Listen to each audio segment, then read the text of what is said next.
પૂજ્ય ભાઈ શ્રી શશીભાઈ द्वारा ગ્વાલિયરમાં થયેલ તત્વચર્ચા સળંગ નંબર 10 तलाश करना, नाश करना, चलते हुए परिणामों को देखना, यहाँ से शुरुआत है।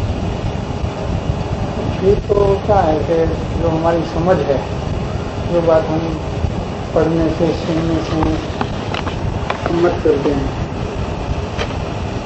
उसी बात को हम हमारे अनुभव में लागू करेंगे, उसी को प्रयोग करते हैं। समझी हुई बात को, हमारे सही विचार को हमारे से हृदय में लागू कर दे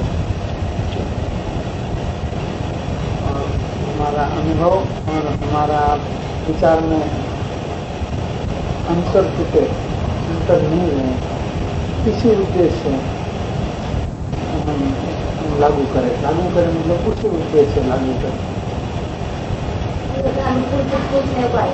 उस समय मतलब ऐसा अनुभव करें कि मैं तो ये करे कि वास्तव में संयोग अनुकूल प्रतिकूल दुनिया ऐसा हमने समझा है कि हमारा अनुभव क्यों गलत होता है। क्यों होता है? हाँ, तो ये अनुभव है वो गलत है हमारा। अनुभव को हम ठीक करें। हमारी समझ को हमने परिणमन में ले आए, प्रयोग में अपने बोध को, समझ को, उपदेश को परिणमित कर देना, परिणमित कर देने की जो प्रक्रिया है उसको प्रयोग करते हैं।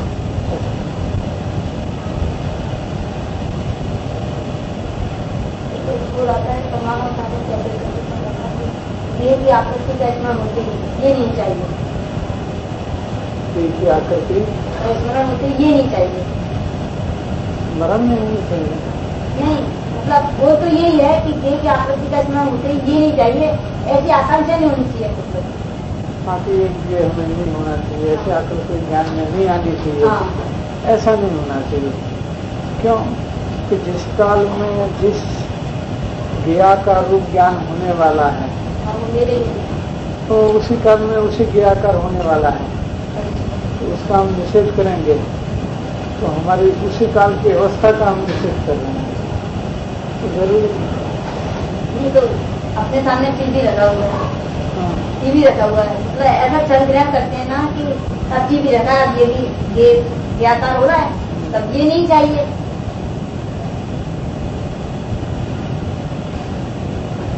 टीवी का चित्र झलक रहा है, अब हम कहते हैं हमें ये नहीं चाहिए, मतलब ये हमें नहीं देखना, उसमें क्या इसमें तो देखने से कोई दोष नहीं है, देखने पर रागद्वेष करने से दोष।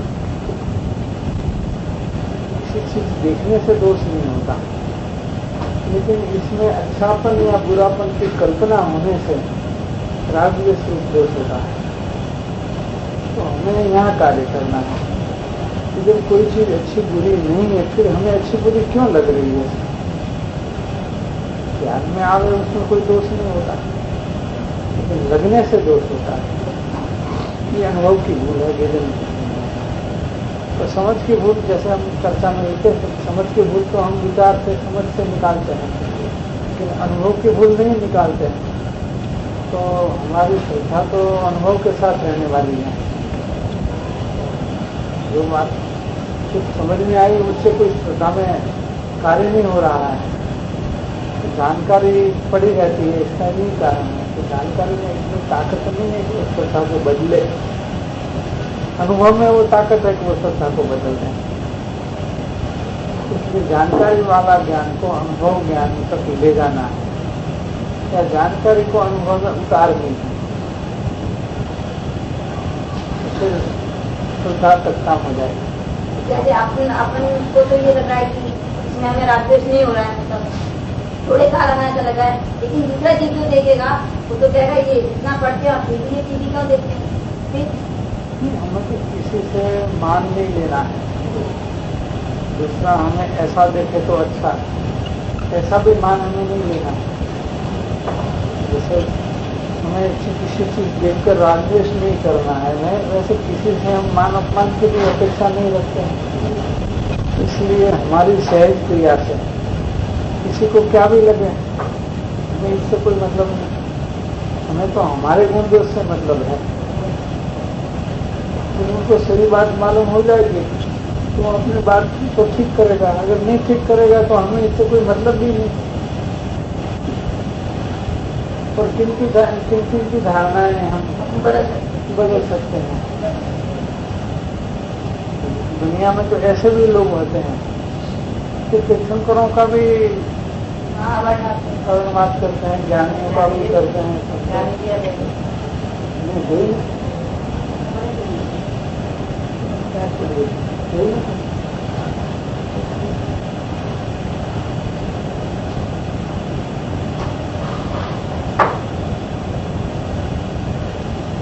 अपना कार्य तो यहीं तक चलेगा ना कि तब ज्ञान करते रहना और मतलब हम ज्ञाता रहने की कोशिश करें। जो भी ज्ञान में आवे, भले ही पीढ़ी आवे, कुछ भी आवे, हम सिर्फ ज्ञाता रहने की कोशिश करें। तो ये किसी न कुछ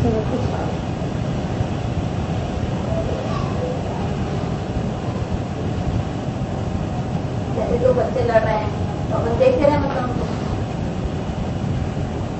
दो बच्चे लड़ते हैं उसमें हमारा कोई है क्या? पहला सवाल वो तो है नहीं।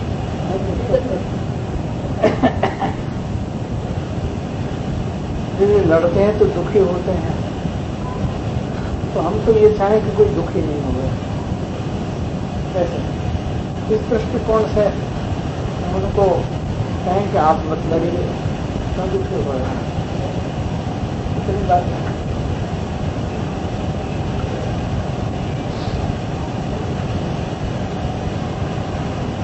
और भूमिका अनुसार का जो राग है वो राग आए बिना नहीं रहता है। यदि हमारी समझ में होता है तो ऐसा राग क्यों हुआ ये समाधान नहीं है। सबसे पहले हमें स्वरूप निश्चय करना है, इसलिए उसी दिशा में हमारा प्रयत्न है। और सिद्धांत तो ऐसे होते हैं कि पूर्ण वितरागता के स्वरूप निश्चय होना, स्वरूप का प्रतिभास होना, स्वरूप का लक्ष्य होना, मूल स्वरूप का निर्णय होना, आत्मस्वरूप का। अभी तो मुझे विकल्पों में होगा, सभी मन के विकल्पों में होगा, जो प्रयोग के काल में उसका भाव आता है। इसलिए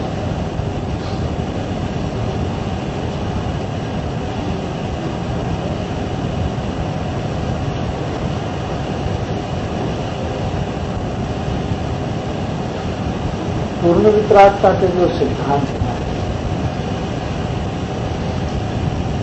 ऐसे सिद्धांत पूर्ण वितरागता के प्रति हमें ले जाते हैं, लेकिन हम पूर्ण रूप से क्रियान्वित करें तब तो हमारी कोशिश ये जरूर है कि जितनी हमारा पुरुषार्थ है उतना ही क्रियान्वित हो गए, तो उतनी सफलता होगी। और वो भूमि के काम से नहीं करता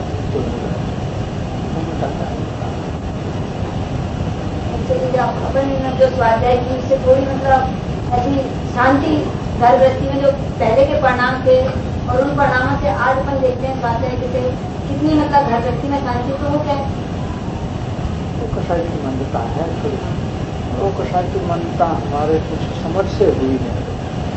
फिर भी एक सिद्धांत यही भी हमें पक्का कर लेना चाहिए कि अवस्था में जानकारी कितनी भी बढ़े और जानकारी के कारण हमें समाधान रहे और आकुलता नहीं हो, शांति भी रहे, फिर भी ये तो बात चल रही है, फिर भी हमें इससे संतोष नहीं है, अवश्य ध्यान में रखना है।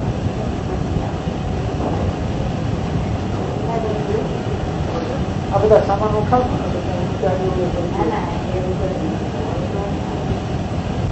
और કેટલા મારે ઉડીને એટલા સામાન થઈ ગયો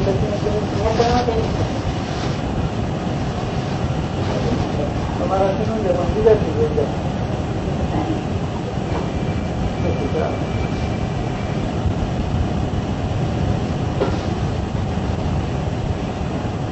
अकेला नहीं तो पड़ेगी तो दर्शन करेंगे।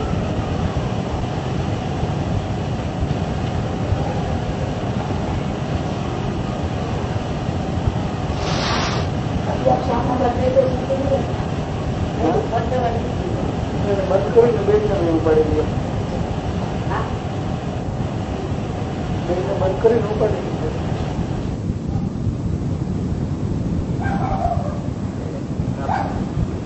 से जो चर्चा में भी आपने कहा हमारे जो दोस्त आपके से पकड़ में आया वो दोस्त किस प्रकार से दूर हो, हमारा जो आत्मा का प्रताप हो रहा है थोड़ा इसके संबंध में सुविधि में दिया गया उसका संक्षेप में। वो बिल्कुल क्रम से अच्छा लाइन होकर लिया है, इसी लाइन से करने से ठीक रहेगा, वरना कहाँ बोलोगे पता है।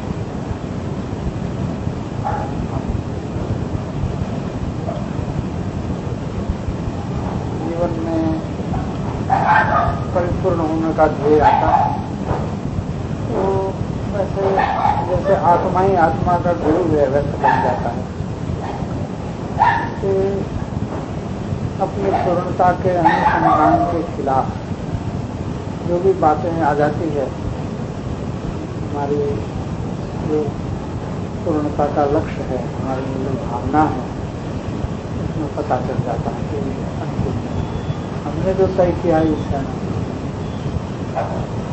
हमारे मार्ग के लिए प्रतिकूल दिखता है, ऐसा पता चल जाता है। करीब करीब दूर होने की संभावना है।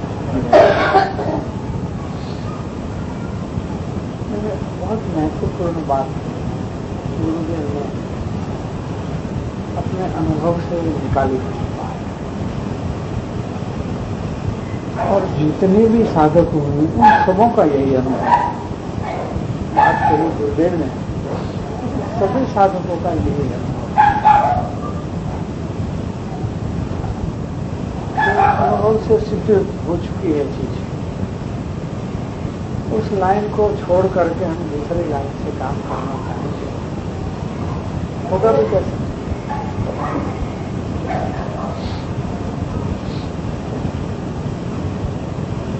जैसे 39 नंबर ही जाता है ऐसे ऊपर से दिया है निर्विकल्प तत्व के स्वरूप का कथन है, ऐसा 39 नंबर ही जाते चली निर्विकल्प स्वरूप का यह कथन है। तो सम्यक दर्शन का कार्य भी यही है और सम्यक ज्ञान 40 प्रकार के कार्य आनंद गुणों का वहीं केंद्रित होने का रहता है, एक ही स्वरूप है। अगर मोक्ष की भूमिका के लिए ये कारण नहीं है, मोक्ष की भूमिका में पहले इसकी पहचान आए बिना ये कारण नहीं बन सकता, बिना पहचान ही कारण बनने का सवाल पैदा है। तो सबसे पहले प्रयास है वो पहचान का होना चाहिए। बिना पहचान इसकी भावना आएगी कहाँ से? कृत्रिम रूप से हम करते रहे तो इससे तो कोई काम होने वाला नहीं। एक बात ऐसी है कि हमने जाना कि इसकी भावना करनी चाहिए, इस तरह से करनी चाहिए और हम करने लगे। एक तो इस प्रकार होता है परिणाम, दूसरा कि इसकी पहचान होते ही भावना करनी चाहिए ऐसा नहीं होता है, हो जाती है, ऐसे होती है, वो सहज है और काम इससे बने। कृत्रिमता में क्या होगा? आगे जाकर के शुष्कता आ जाएगी, हो जाएंगे और शुष्कता आ जाएगी। ऐसी भावना के साथ अगर एक रस तैयार हो जाए सुख आनंद का, तो वो राह नहीं दिखा जा रही। यहाँ भूल चुकी है, ये रस राग रस है या आत्मरस है, ये फाइनल होना चाहिए, ये निश्चित होना चाहिए। होता है क्या कि राग रस को हम आत्मरस मान लें, ये गलती बताई। राग रस तो दुख रूप होता है, हाँ, विकल्प रूप होता है। लेकिन क्या है कि जिसकी कल्पना बन गई सुख रूप में, उसका प्रोग्रेस ऐसा हो गया तो वो दुख रूप होने पर भी दुख रूप मालूम नहीं पड़ेगा, ये हो जाएगा। ये इसी का नाम तो भ्रांति है। भ्रांति की स्थिति में क्या होता है, जैसे अन्य मत में क्या होता है, ये लोग भी ध्यान में बैठते हैं, ध्यान के प्रयोग भी हैं उन लोगों के पास, ध्यान की बड़ी बड़ी ग्रंथ लिखे हैं उन लोगों ने, और वो प्रयोग करते हुए उन्हें शांति भी मिलती है। शांति क्या मिलती है? कईयों को तो कषाय की मंदता के कारण रिद्धि सिद्धि और चमत्कार आदि की प्राप्ति हो जाती है अन्य मतियों को। फिर वो उस बात को गलत कैसे मानेंगे, गलत कैसे समझेंगे,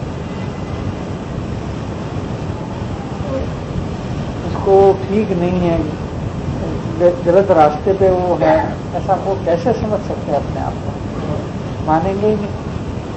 उसको तो कहने से हार का अभाव तो नहीं बोल रहे हैं, इसलिए वो संस्कार की जो बात है, मतलब इस बात का ऐसे समझ नहीं आता है कि उन्होंने ऐसी कल्पना बनाई, लेकिन जो कथाएं हैं वो तो फिर बढ़ जाएगा, इसलिए फिर वो ऐसा नहीं रहेगा हमेशा। नहीं हमेशा क्या उसके जीवन पर्यंत रहता है, आयु पर्यंत मंद कसाय में गुजरते हैं, और मंद कसाय के फल में देवलोक में भी पैदा हो जाते हैं।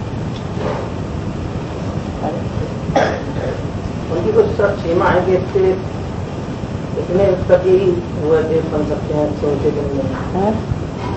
इतने तक के देव बन सकते हैं, इससे ऊंचे के नहीं बनेंगे। देवगति में जाएंगे, हाँ, वैसे देवगति में जाएंगे तो एक ऊपर स्वर्ग की मर्यादा है, यहाँ तक से आगे नहीं जा सकते। कहीं भी जाए 31 सागर तक की इसकी मर्यादा है। नवमी गिरेवत का जाता है, मिथ्या दृष्टि नवमी गिरेवत का देव बन सकता है, फिर तो ऊपर अनुत्तर में मान रहे हैं। भविष्य गिरेवत का देव बनने का वो तो जिनलिंग धारण करके ही बने। तो क्या फायदा जिनलिंग से?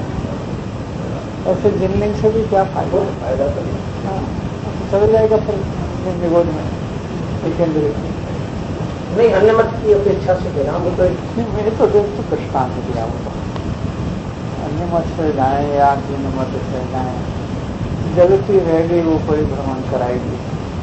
हमें तो भूल में से गलती को निकालना है, हमारा भूल में हमारी कोई गलती भूल में नहीं रहे,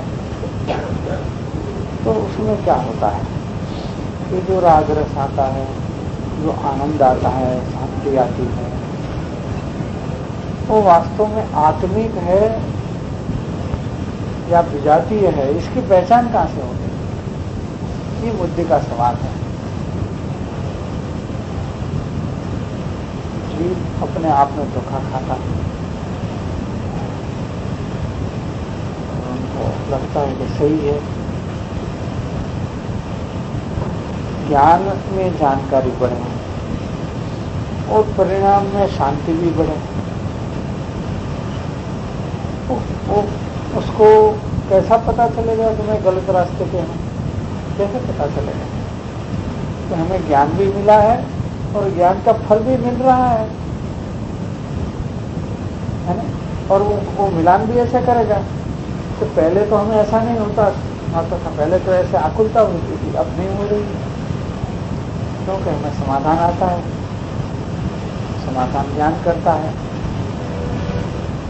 लेकिन ज्ञान में समाधान जो आता है उस व्यक्ति जाति का, उसमें संकेत रहता है, ऊपर आ जाए।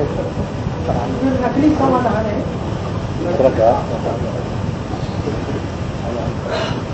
नकली और असली का पता कैसे चले? मुद्दे की बात ये है।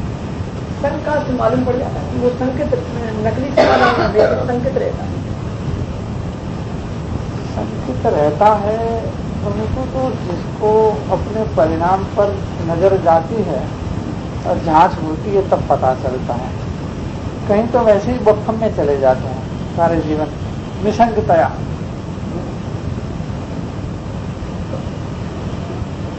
ऐसे भी होता है। संकेत तो अपनी बहुत गहराई से अपनी जांच करे तो उनको पता चलता है कि कंडीशन का नहीं है। यही कहना चाहते हैं। हाँ, तो वो तो जांच करने वाले की बात हुई ना। तो ये तो हमारे पहले शुरू से ही करनी है। हमें हमारी जांच है तो उसी लाइन से हमारा प्रयोग चालू होता है। प्रयोग से आगे बढ़ेंगे तो सुनेंगे। और उस बल में शंका ना दिखे, उस बल में शंका ना दिखे, ज्ञान में जो ज्ञान में शंका थी उसमें शंका ना दिखे और ऐसा आवे कि यही है, ऐसा ही। मतलब बताइए। जैसे ज्ञान शंका करता था, अब वो ज्ञान में संकेत नहीं है। वो ज्ञान ऐसा अब ऐसा कहने लगा है कि ऐसा ही है, अन्यथा नहीं। अपने स्वरूप के बारे में किस आधार से? सवाल ये है, उस किस आनंद के आधार आधार से? उस आनंद के आधार। ब्रह्म रूप आनंद के आधार से। कारण इसलिए कहीं गलती हुई ही नहीं, और गलती होने की गुंजाइश रही नहीं। ऐसी पद्धति हम क्यों नहीं ग्रहण करें? इससे कोई फिर तकलीफ ही नहीं होगी। इसलिए ये बात ही है कि हमारे अनुभव में आने वाले भावों का हम परिचय करें। परिचय ही पहचान का यही रास्ता है। पहचान का रास्ता एक परिचय, एक मात्र परिचय है। सिवा परिचय किसी चीज की पहचान नहीं हो सकती। ये तो बहुत अनुभव सिद्ध लौकिक में भी प्रयोग है। हाँ? तो हमारे अनुभव में आने वाले भावों हमारा परिचय बढ़ेगा अवलोकन से। तो हमें विभाव जाति और स्वभाव जाति का हमें निश्चय होता है। इसलिए जो आनंद शांति विभाव जाति का है या स्वभाव जाति का है, इसका पता कैसे चलेगा? ये शांति होने पर भी दुख है, ये पता कहाँ से चलेगा? इसकी जाति की पहचान होगी। इसलिए क्योंकि विभाव में विविधता बहुत है, इतनी विविधता है कि कहीं न कहीं भ्रम हो जाता है। तो जाति की पहचान से ये भूल नहीं होती। कोई भी रूप धारण करके आ जाए विभाव, कैसा भी रूप धारण करके हमारे सामने आ जाए, जब हमें विभाव जाति की पहचान है तो हमें उसमें भ्रम नहीं होगा। और यही निशंक होने का एक रास्ता है। इसके बिना कोई दूसरा उपाय नहीं है। और स्वभाव जाति और विभाव जाति के परिणामों में इतना बड़ा अंतर है, रात दिन की तरह। जो ज्ञान है वो प्रकाश रूप है, और सिवा ज्ञान जो भी परिणाम है ये अंधकार रूप है। प्रकाश अंधकार बुझना इसमें अंतर है। तो ये भीतर में दोनों के बीच में जो अंतर है तो जाति की पहचान बिना विधि निषेध नहीं हो पाएगा। तो विभाव का हमें निषेध करना है, ये बात नहीं होगी। मैं ये नहीं हूँ, ये बात नहीं है। इसलिए यहाँ पर जो भूल होती है और जो कषाय की मंदता की शांति और रोमांच का जो आनंद है मानसिक, उसी को जो आत्मा का आनंद और आत्मा की शांति समझ लेते हैं, वो उसी की उपासना करने लगेंगे, यानी विभाव की उपासना चालू हो जाएगी।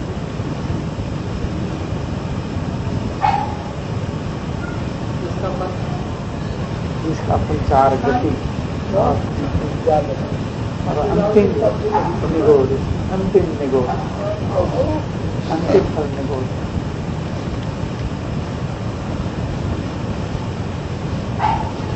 एक प्रश्न है।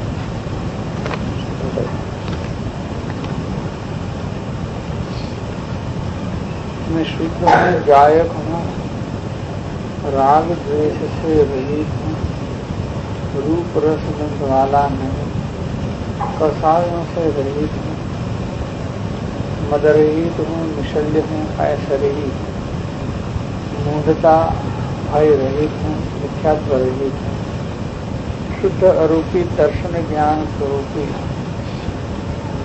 ज्ञान मात्र हूँ। ऐसा रटने से क्या लाभ, बाहर में शून्यवत हो, पाप कार्य में रत तोता रहा, रटते रहे,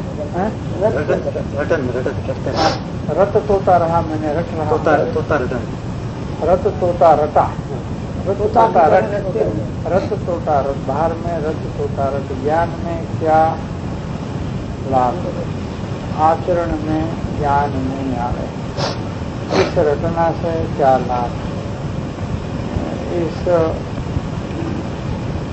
प्रकार की इस प्रकार की रचिति, इस प्रकार की रचिति है, प्रतिकूल संयोग रचिति है, प्रतिकूल संयोग में सब विस्मृत हो जाए, यदि प्राय सभी की हालत है, अन्य जनों में हास्य का पात्र बने, इससे कैसे बचा जाए। रटन से काम होने वाला तो सामने दिया ना होता सब क्या है। हाँ, भोपाल थे, हाँ मिल के रहने वाले हैं, हाँ पहले भोपाल थे।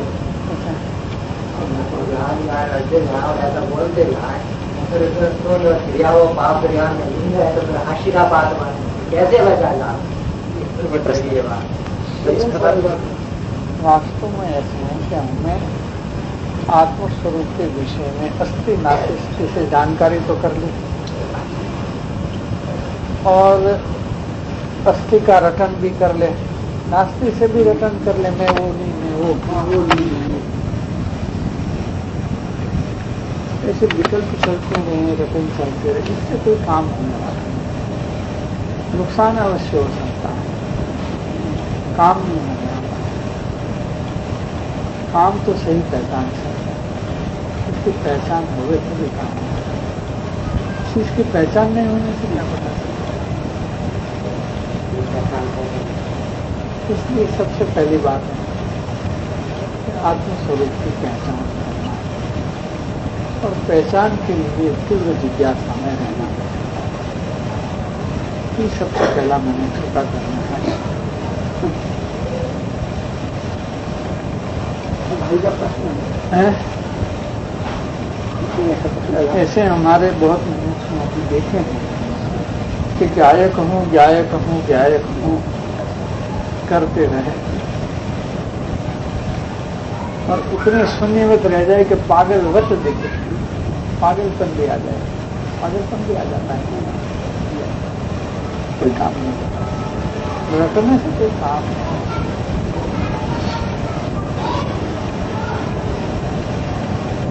आपने रात को कहा था कि मनातीत के हम ज्ञान जो है मन से रहे थे सकी, तो वचन को कर नहीं है, वचन गोचर भी नहीं। हाँ, तो प्रयोगात्मक कैसे दिया है? प्रयोगात्मक कैसे दिया है? उसका प्रयोगात्मक रूप से कैसे किया जाए? जब वर्तमान ज्ञान सामान्य में वेदन है, या जो सामान्य है उससे कोई इंद्रिय ज्ञान का संबंध नहीं है। इंद्रिय ज्ञान का संबंध विशेष ज्ञान से है, सामान्य से नहीं। सामान्य का प्रयोगात्मक सामान्य ज्ञान है वो सबों को अतीन्द्रिय ज्ञान है। सबों को सामान्य ज्ञान गुण वाला, सामान्य गुण सामान्य बर्तन वाली करना चर्चा में लगाना प्रगट पर्याय की बात करो। देखिए, ये बुद्धिपूर्वक राग तो इंद्रिय जन्य होता है, मन में होता है, इंद्रिय जन्य होता है। और अबुद्धिपूर्वक किस इंद्रिय से जनित होता है?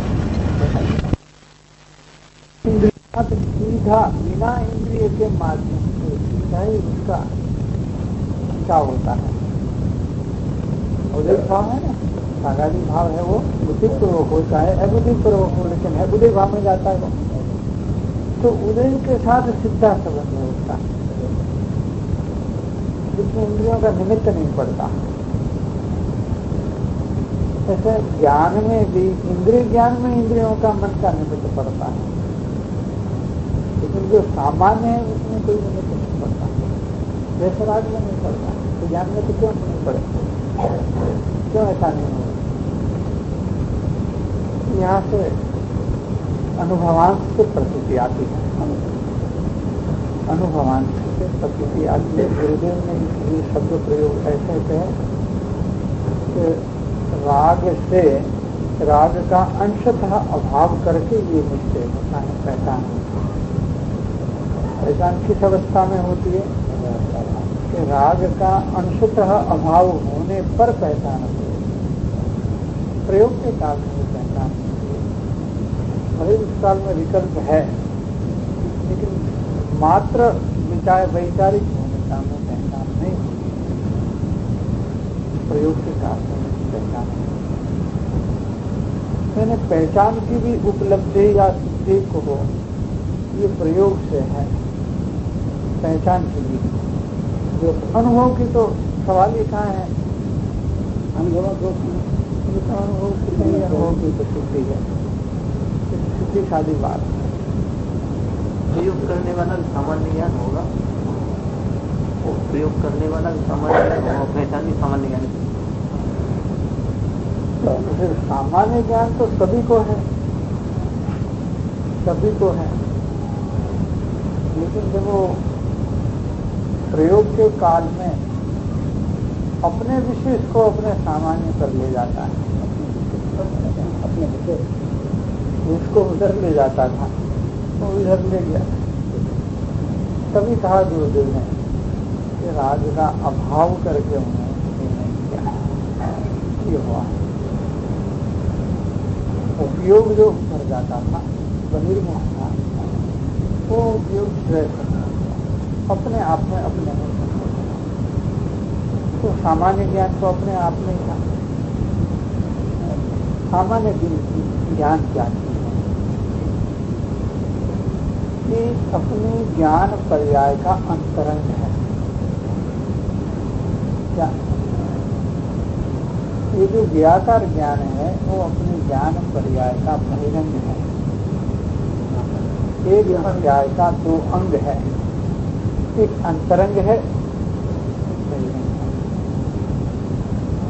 तो जो बहिरंग है वो अपने अंतरंग को, अपने अंतरंग पर आता है। तो यहाँ पर सम्मुखता मिलती है, तो सम्मुखता यहाँ से आती है।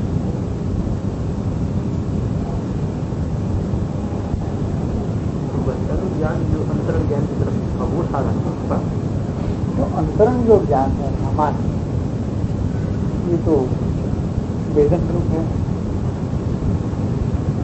लेकिन क्या है कि वर्तमान स्थिति में एक बहुत सूक्ष्म मात्रा में है, सूक्ष्म मात्रा में है। तो जो बहिरंग ज्ञान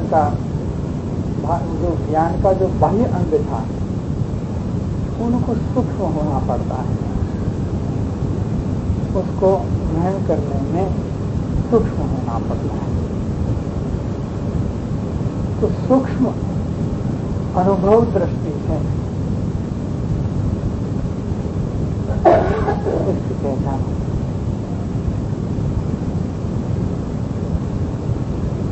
सूक्ष्म अनुभव दृष्टि से वो ग्रहण होता है, ज्ञान में सब कहता है। ये शब्द का प्रयोग किया है पंडित राजमल जी ने कलश में कहा कि 126 नंबर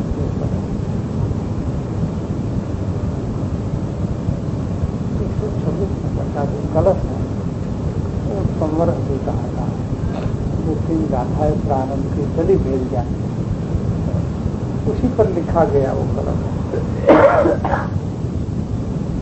अंतर दारुण दारण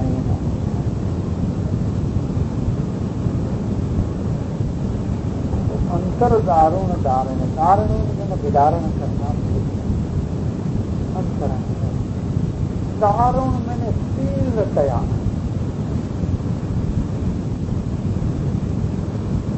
अंतर दारुण दारण कितना पता वेद ज्ञान कैसे किया जाता है।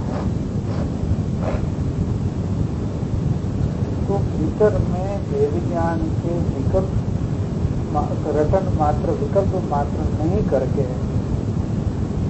वेद ज्ञान के प्रयोग में आकर के वास्तव में प्रयोगात्मक स्थिति ही वेद ज्ञान बोली जाती है।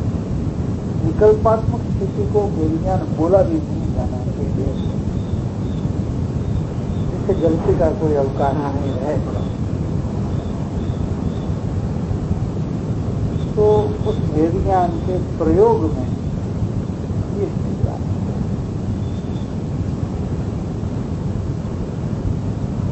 प्रयोग कौन से कौन सा है? प्रयोग कौन से कौन से करेगा? प्रयोग में मुख्यतया ज्ञान का परिणाम है, मुख्यतया, लेकिन उसकी असर आती है सीधी ही दर्शन में होकर, सीधी असर आती है दर्शन में होकर। और चारित्रमोह का हम विचार करें तो चारित्रमोह में कषाय रस मंद पड़ जाता है। कषाय मंद पड़ती है वो बात नहीं है, कषाय रस मंद पड़ जाता है। ताकत है रस में, परिणाम की ताकत परिणाम के रस में होती है। हर परिणाम की ताकत हर परिणाम के रस में। तो चारित्र मोह की भी ताकत टूटती है, दर्शन मोह का भी रस टूटता है, इसलिए दर्शन मोह की भी ताकत टूटती है। और ज्ञान अपने आप में उस भूमिका के लायक स्वच्छता जो होती है, निर्मलता उसे प्राप्त करता है। 3 जो प्रधान गुण हैं दर्शन ज्ञान चारित्र, इस तीनों में ऐसे प्रारंभ से ही मेल वाला काम चालू होता है। जब भी सम्यक दर्शन में ज्ञान चारित्र से ही मोक्ष मार्ग प्रारंभ हो जाता है। यही कारण तो तैयारियां तो साथ साथ ही चल रही है पूर्व भूमिका में तीनों में। तीनों का भेद नहीं करके हम एक बात एक शब्द कहे तो उसको कहेंगे हम प्रयोग।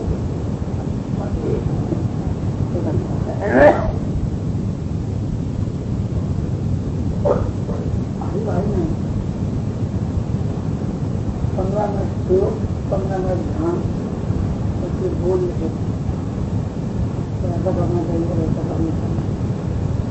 वो प्रयोग वाली बात कुछ नहीं। प्रयोग मैंने क्या, हाँ मैंने क्या, ये तो सवाल है। प्रयोग शब्द तो ठीक है, ज्ञान का तो सवाल ही पैदा नहीं होता है।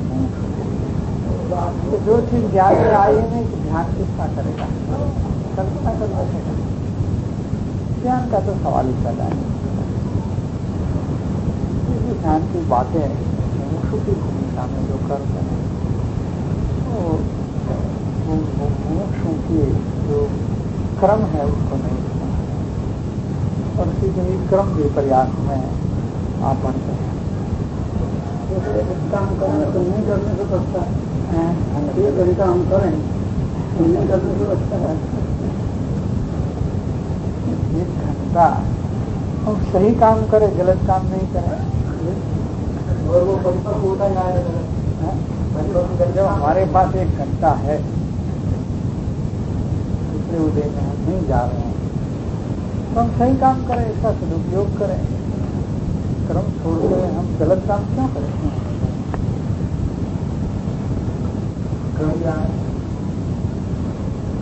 तो बात चली है, तो प्रयोग में आना है, पूर्णता के लक्ष्य पूर्वक हमें प्रयोग में आना है।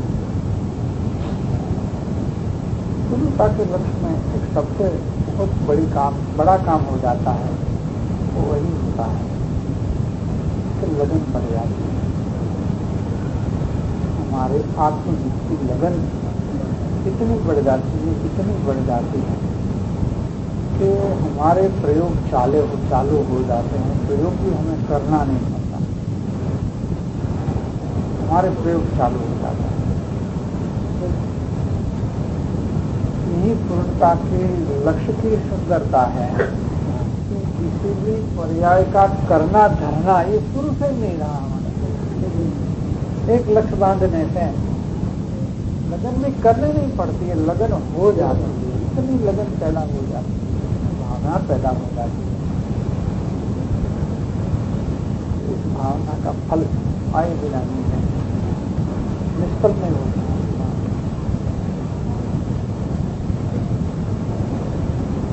ये विषय की और पहलू जो है अच्छे से अच्छा पहलू यह है आपके द्वारा एक वो दूसरा पुस्तक हो एक बोल ऐसा आया है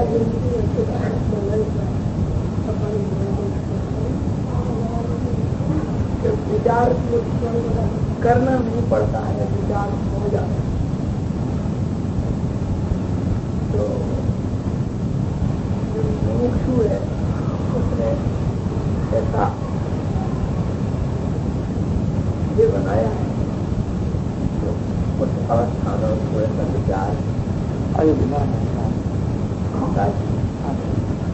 वो तो बहुत स्वाभाविक है कि जो चीज हमें चाहिए, जिसकी हमें जरूरत हो, उस चीज का विचार का त्याग हो ही नहीं सकता। करना चाहे तो भी नहीं हो सकता। हम हमारे खिलाफ नहीं जा सकते। तो बहुत नेचुरल पोजीशन है, परिणाम है। जीवन में तो हमारी चाहना है पूर्ण होने की, विचार लाना कहाँ से पड़ेगा? लाना नहीं पड़ेगा, वही जाएगा। आयु साहब कम रहेंगे, आयु कम है, जल्दी से कोई काम जल्दी से अपना काम मतलब आयु पूरी होने को है। हाँ, तो हमें तो कोई ऐसा कोई मार्ग बताइए, रास्ता बताइए शॉर्टकट कि हमारा काम हो जाए। वो एक ही बात है। काम तो कोई इतना लंबा चौड़ा नहीं है, हमारी तैयारी कितनी है उसका काम तो इतना लंबा चौड़ा नहीं है।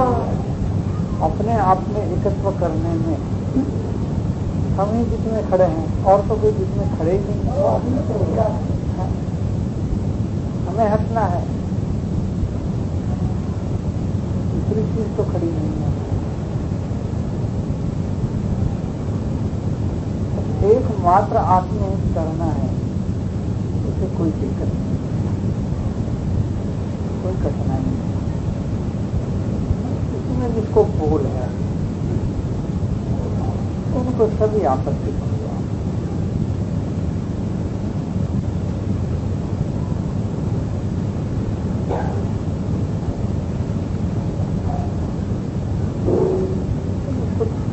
ये बात होगी कि हमें कुछ जीवन में एक काम कर लेना है, उसको क्या मुश्किल है? बहुत सी कठिनाई हर हालत में हो सकता है। बताइए आप किस हालत में नहीं हो पाता है? हर हालत में हो सकता है।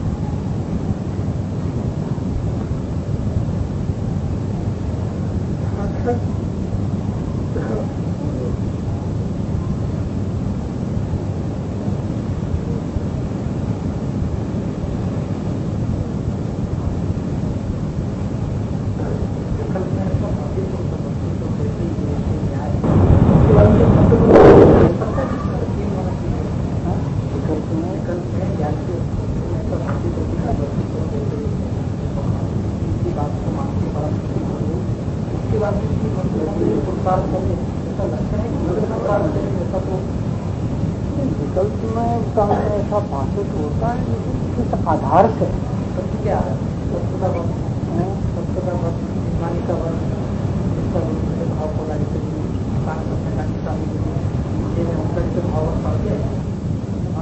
पर्याय का करता ज्ञानी तो जो भाव आपने का तो ला सकता ना, उसको मिटा सकता ना, उसको बढ़ा सकता, वो तो अपने प्लेस पर आगे उसका जाता है।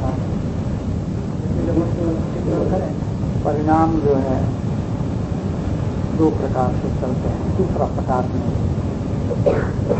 एक में राग की प्रधानता और एक में ज्ञान की प्रधानता। अब हमें फैसला चाहिए कि राग की प्रधानता रही है या ज्ञान। अनादि की जो राग की प्रधानता है उसमें न कुछ कांडी स्वामी कर पाएंगे, न कोई हमारी कर देंगे, कोई भगवान के भीतर भी कर देता है, कोई नहीं कर देता। उसमें कोई दिलवाणी के आधार दो या गुरुदेव के वचन के आधार भगवान के वचन का कुछ भी लो, सभी आधार पर आधार है। क्या अपना आधार? काम तो ज्ञान का ज्ञान के आधार जब ही निशंकता आएगी, वरना निशंकता नहीं आएगी। जो भी समझा है कोई बुद्धिमान विशेष तर्क लगा देगा, बलवान तर्क दे देगा, बलवान युक्ति दे देगा, तो आउट होने वाला है, तुरंत फेल हो जाएगा।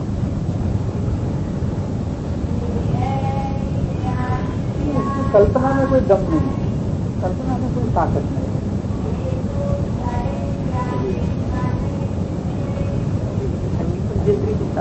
ताकत लेके बैठा हुआ है, ज्ञान रस में और अंतर करते हैं, अपना ज्ञान का आधार लेता है। और क्या है, एक फायदा उनको है कि सूक्ष्म कम होने से इनको इधर उधर जाने का भी कम है।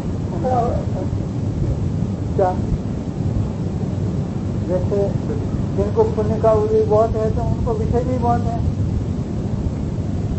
जिनको पुण्य का उदय कम है तो उसको विषय भी पंचेंद्रिय के समय नहीं है संयोग में, तो इसका उपयोग वैसे ही उदय में इतना नहीं जाता जितना उसको जाता। तो रस आएगा, पुण्य वाले को तो उतना रस आएगा, और जिसको पुण्य का उदय नहीं है सहज ही उसको तो मौका है उसको रस नहीं आने का। अगर वो नहीं लेना चाहता है तो उसको तो ये पुण्य का उदय नहीं है, वही उसको मददगार है। तो उनको ये भी एक सुविधा है कि इनका उपयोग जो है इधर उधर नहीं जाता। और हमारे सूक्ष्म बढ़ने से अगर सूक्ष्म का हम सही उपयोग सदुपयोग नहीं करते तो दुरुपयोग भी कर रहे हैं, ज्यादा से ज्यादा हो जाए। बम किसने बनाया? सूक्ष्म भाव ने बनाया। ऐसा भी दुरुपयोग हो सकता है सवाल।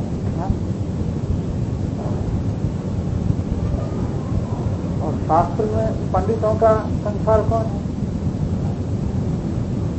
वो दुकानदारी नहीं करता, पंडिताई सिर्फ करता है।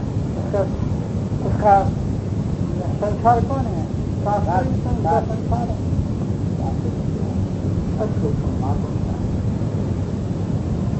तो विधि की प्रक्रिया में ज्ञान रखता होता लोक जीवन में हुआ घातिया कर्म संबंधित सूर्यों की बात घातिया कर्मों से संबंधित बात घातिया मतलब हमें तो सबसे पहले वो काम है दर्शन के काम प्रेरणा की तो आपने पढ़ी ना, उसमें तो बहुत से मनुष्यों के स्टेज विभिन्न प्रकार के लिए इस स्टेज में यहाँ जैसे होती है इसका सुधार है। समस्या और समाधान हर जगह आगे दिया है हमने, एक एक पॉइंट में समस्या भी रखी है, समाधान साथ में रखा है। ऐसा नहीं कैसे भी समस्या ही रखी, तो उसमें इस भेद प्रभेद ऐसे कौन से हमें लागू होता है की दृष्टि तो वो उसको पकड़ना है। सुविधा है लक्ष्मण प्रयोजन की दृष्टि बहुत तीक्ष्ण हो जाती है। हजारों बातें सामने आ जाए शास्त्र के ग्रहण कर देंगे, हमारे काम की कौन सी बात है। ये तो मेडिकल स्टोर सब दवाई थोड़ी खाई जाती है। बोलो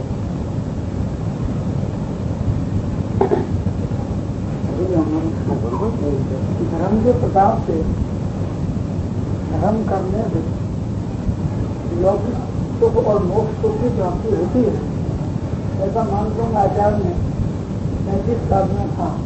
35 अच्छा, धर्म करने से लौकिक और पारलौकिक दोनों सुख की प्राप्ति होती है, ऐसा मानते हैं आचार्य ने कहा। अथवा मोक्षा सदा करना भी कहा है। तो कैसे समझना, इसमें क्या है कि हमारे खेत में हम अच्छी तरह का धान बढ़िया क्वालिटी का बीज बोते हैं। सुपीरियर क्वालिटी का जो बीज आता है ना, तो ऊपर जो ढूंढी लगती है, क्या बोलते ढूंढी बोलते हैं, ऊपर जो आते हैं धान की बाल, ये भी बढ़िया आती है, बढ़िया क्वालिटी की आती है। और जो जिसमें वो लगती है, जैसे बाजरा अच्छी क्वालिटी का है, 1 किलो जिसमें से निकले दाने इतना बड़ा लगे ऊपर, तो उसको टिकाने के लिए कोई पतली सी घास होगी या ये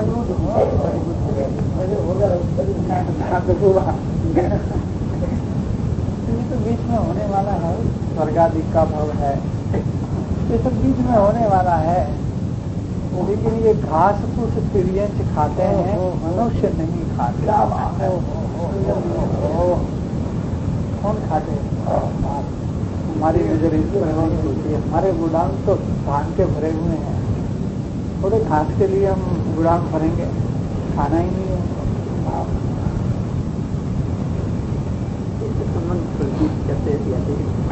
महाराज मुख्य महाराज केवल इतनी गुरुता में चढ़ते हुए पंचम काल के या 28 में गतिविधि स्वर्ग में जाते हैं, इतना रिडक्शन क्यों होता है?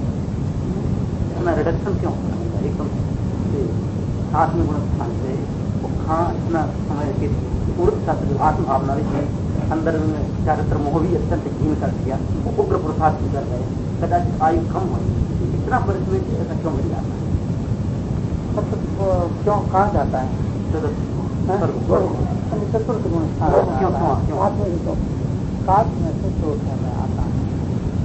तो हमारे यहाँ आजकल जो नीराज के उपदेशों के शास्त्र कम हैं, जो उपलब्ध शास्त्र हैं, तो आम समाज को ध्यान में रखते हुए ज्ञानियों ने और आचार्य लिखे हैं। मुनियों के उपदेश के शास्त्र इसलिए नहीं लिखे, मुनि नहीं देखे कि किसको उपदेश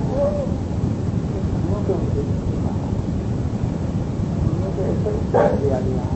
नीराज तुमको केवल ज्ञान लेने को निकला है, कैसे क्यों निकला? केवल ज्ञान लेने को तुमको निकला है, फिर कुछ मात्र परिग्रस्त होता है। अब फिर भी तू केवल ज्ञान लेने लायक पुरुषार्थ नहीं करेगा तो, और आयु पर्यंत नहीं किया तो अवश्य तुझे पीछे जाना पड़ेगा। या तो तुम आगे बढ़ो तो पीछे जाओ, इधर भी ऐसा ही है हमारा। ये चीज हमारी समझ में आई है, या तो हम आगे बढ़े वरना पीछे चले जाएंगे। क्यों व्यवहाराभासी होते हैं, क्यों निश्चयाभासी होते हैं, क्यों उभयाभासी होते हैं? कोई कारण नहीं, आगे नहीं बढ़े, आगे नहीं बढ़े तो पीछे जाना ही। परिणाम की चाल कभी बंद नहीं रहते, चलते ही रहते हैं परिणाम। और दिशा दो है, एक आगे जाने की, एक पीछे जाने की। आगे नहीं गए तो पीछे जाने का होगा, चाल तो बंद रहते नहीं कभी। ये हर एक को लागू पड़ता है, हर संस्थान में लागू पड़ता है। हमारे यहाँ ऐसा नहीं होता, क्योंकि प्रवेश के काल में बहुत वैराग्य और भावना लेकर के प्रवेश करता है, और बाद में ये भावना नहीं रहती, ऐसा नहीं देखने में आता। लंबा काल लगे जाने से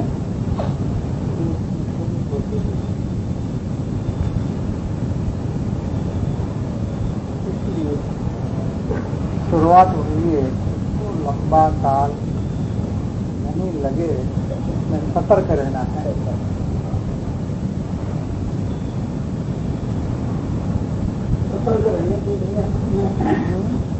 सतर्क रहने के लिए आपने बैलेंस बताया था।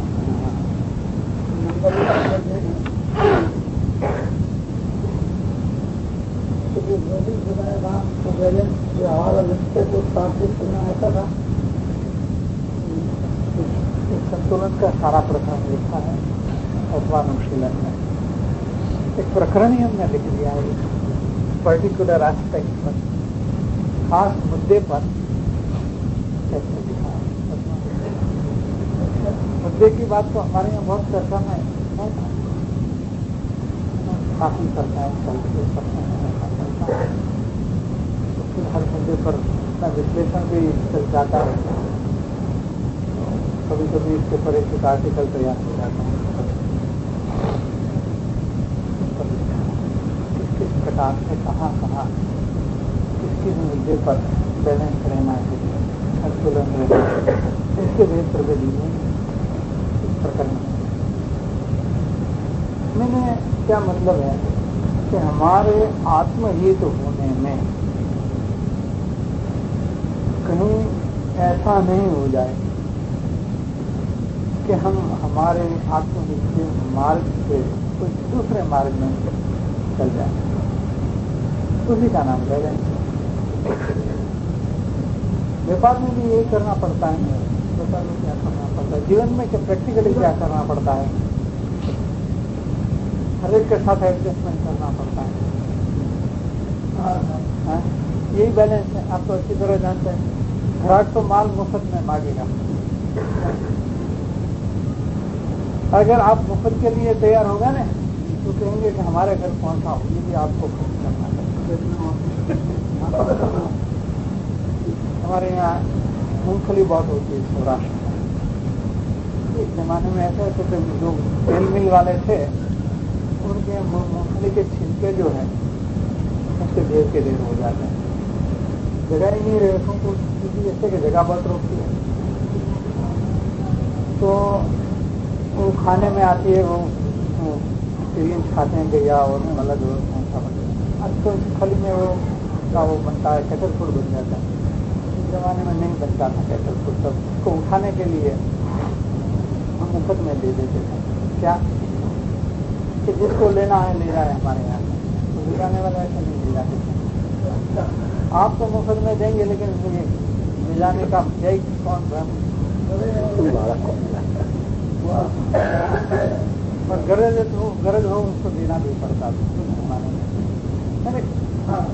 ये तो बात रही डिमांड एंड सप्लाई। व्यापार में तो आप इसी तरह समझते हैं, डिमांड एंड सप्लाई क्या चीज होती है, भाव किस पर निर्भर होता है, इसका कोई मेन फैक्टर है। तो बहुत सी चीजें भाव कमी जैसे होने में तो बहुत से फैक्टर लगते हैं, लेकिन मेन जो है वो डिमांड और सप्लाई का होता है। तो हम कोई भी भाव बोले हमारे देश के व्यापार में ग्राहक तो किसी भाव में हम क्या करते हैं, उसको उतार देते, निकाल देते, भगा देते, क्या आहिस्ते से उसको संभालेंगे।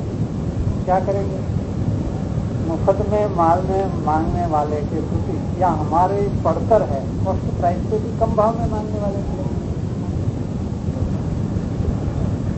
मुँह नहीं बिगाड़ेंगे, हमारा मुँह भी नहीं बिगाड़ते, हम आहिस्ते से बात करेंगे, संभाल के बात करेंगे ना, इसलिए वो उतर नहीं जाए, हमारे दुकान से उतर नहीं जाए।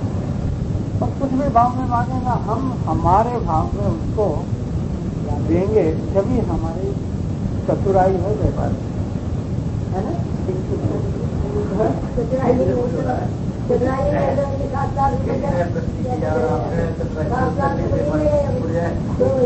तो इसका नाम एडजस्टमेंट है, इसका नाम संतुलन है। संतुलन किसको बोलते हैं? लड़के के साथ उसी तरह से संतुलन किया जाता है। सबों के साथ संतुलन तो रखना पड़ता है कि नहीं पड़ता है? सब क्या हमारे इच्छा के अनुकूल सब चलते हैं क्या? कोई संसार में कोई भी चलता है क्या? संतुलन